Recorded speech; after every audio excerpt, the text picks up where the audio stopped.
available along with money to augment their ranks with armed mercenaries.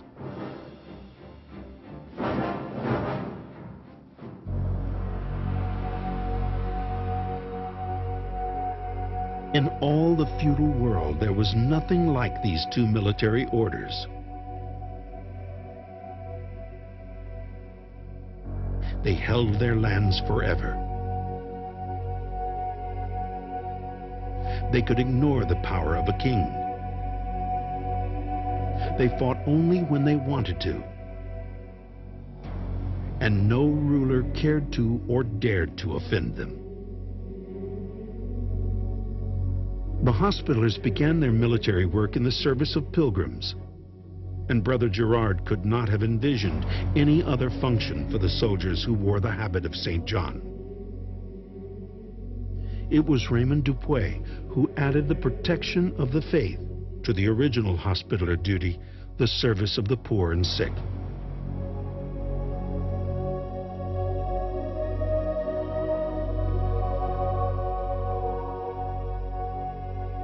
In their double vocation, the Hospitallers came to exemplify the best elements in the age of the Crusades.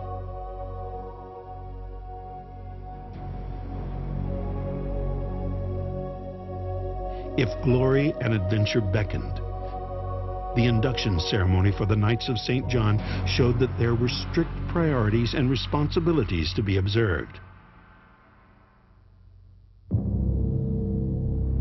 It could be argued that this is normal army discipline. But a young nobleman of those days could walk out of the army if he didn't like the way things were done. Once the novice had sworn the oath and been accepted into the order, he was in for life.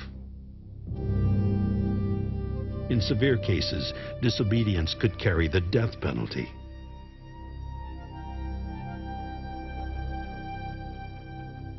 And there are records where knights were tied in a sack and thrown into the sea to drown.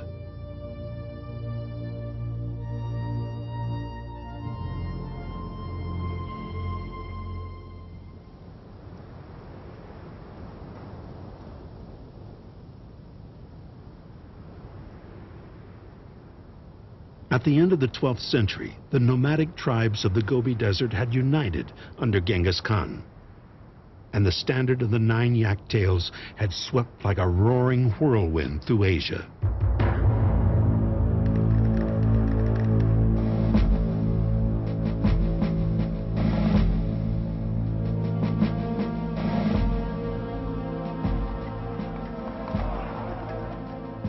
The Hospitallers never had many more than 300 fighting men under vows in all Outremer, but these controlled an armed force of many thousands.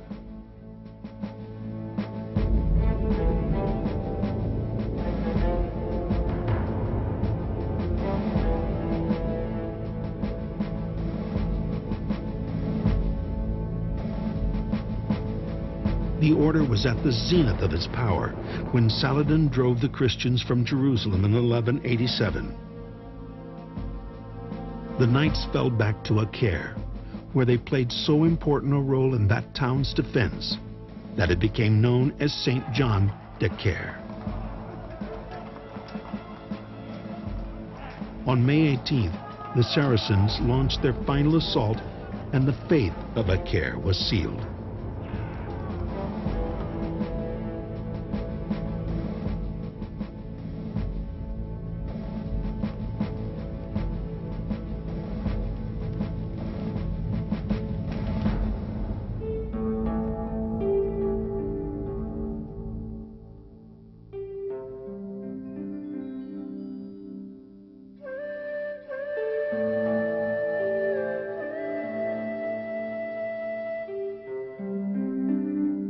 Like a fall of dominoes, one by one, the Christian strongholds gave way until finally not a watchtower remained of the long dominion of the Crusaders.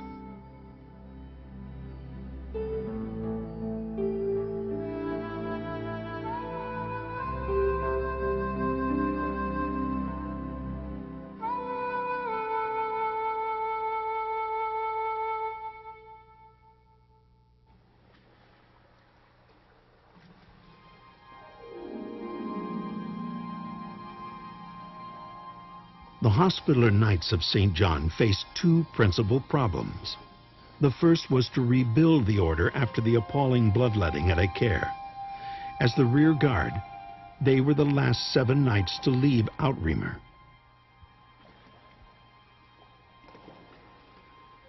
The second was to find their purpose after the fall of the Holy Land. From their temporary base in Cyprus, the knights focused their attention on the island of Rhodes.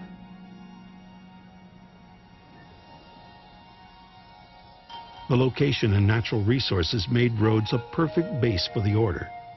At a time when the Ottoman Empire did not possess a powerful navy, and the knights' flank was securely held by a Christian emperor in Constantinople.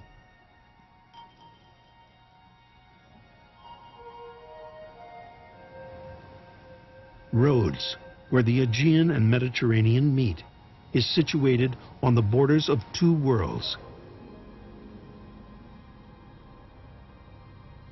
The castle of Monolithos, perched on a pinnacle 600 feet in the air, became a key military outpost for the knights.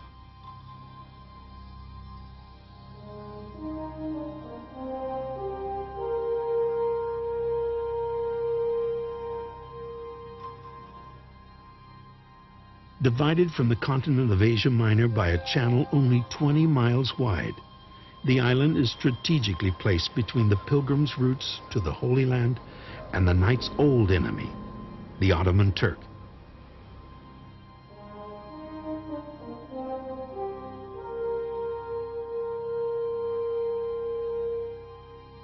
The order became sovereign in Rhodes, with a prince and 3 classes of knights: the Knights of Justice, the Chaplains of Obedience, and the Serving Brothers.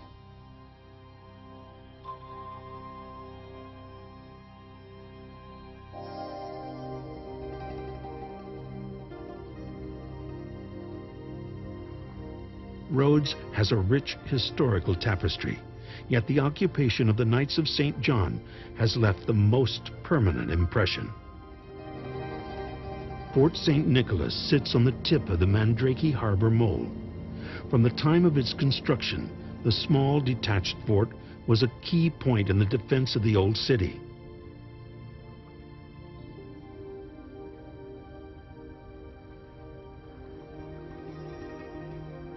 The largest in a 12-island chain called the Dodecanese, Rhodes is also the 4th largest island in Greece.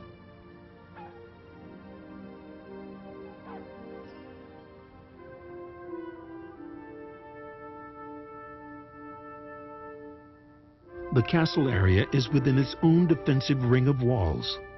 Here dwelt the Grand Master in his palace and his knights in their auberges.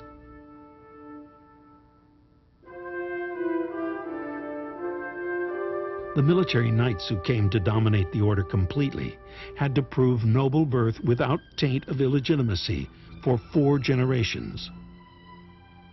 They were the most exclusive aristocratic body in Europe.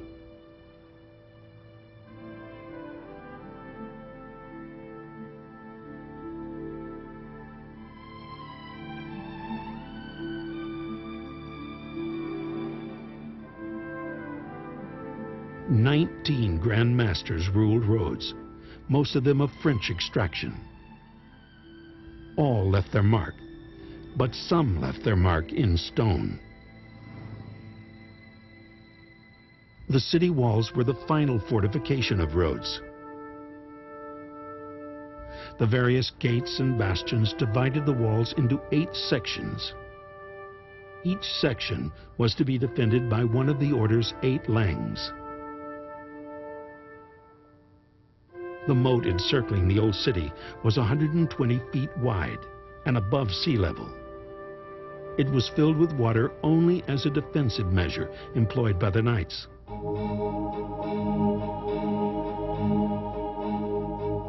The famous Colossus of Rhodes was toppled by an earthquake over 2,000 years ago. The bronze giant was cut up into small pieces and sold to the Saracens. Tradition has it that Colossus returned to Rhodes in the form of cannonballs hurled at the knights. For 6 months in 1522, the island shook with the bombardment of battle. Night and day the heavy guns thundered, steel clashed, blood flowed, and men died.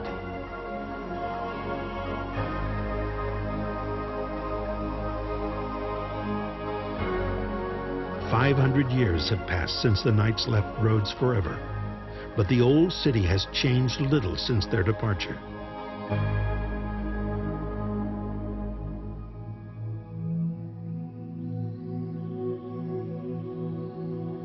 Lindos has been inhabited since the 12th century BC. The knights are credited only with the construction of the palace of the commander and the staircase which ascends to the entrance of the castle. A natural fortress, its strategic position made Lindos a crucial possession for conquering armies down through time.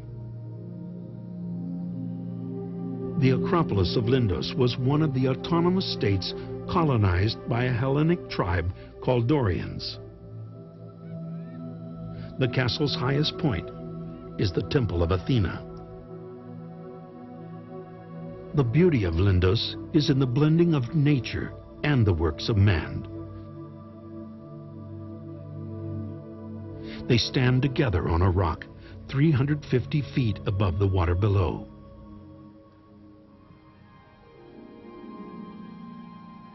Huddled in the shadow of the Acropolis rests the well-sheltered harbor of St. Paul.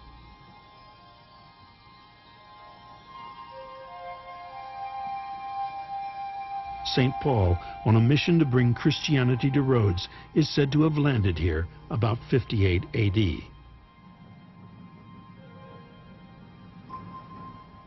The apostles' ship, threatened by a storm, was unable to find the main harbor.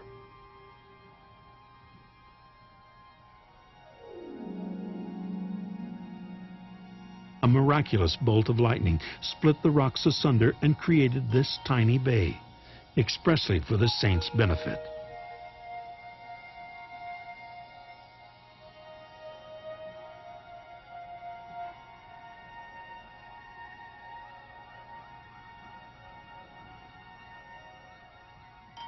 Palermos is located on a large plateau. The knights extended the old Byzantine fortifications and built a church and monastery. The knights refer to their order as the religion and their base as the convent. It is the fourth oldest order in the Catholic Church. Who was the Knight Hospitaller? Entitled to wear the 8-pointed white cross, the 4 arms signifying prudence, justice, fortitude, and temperance. He was a monk, but he had not abandoned the world. He was not a priest, but a lay brother, who had taken a vow of poverty, chastity, and obedience. It was a harsh profession.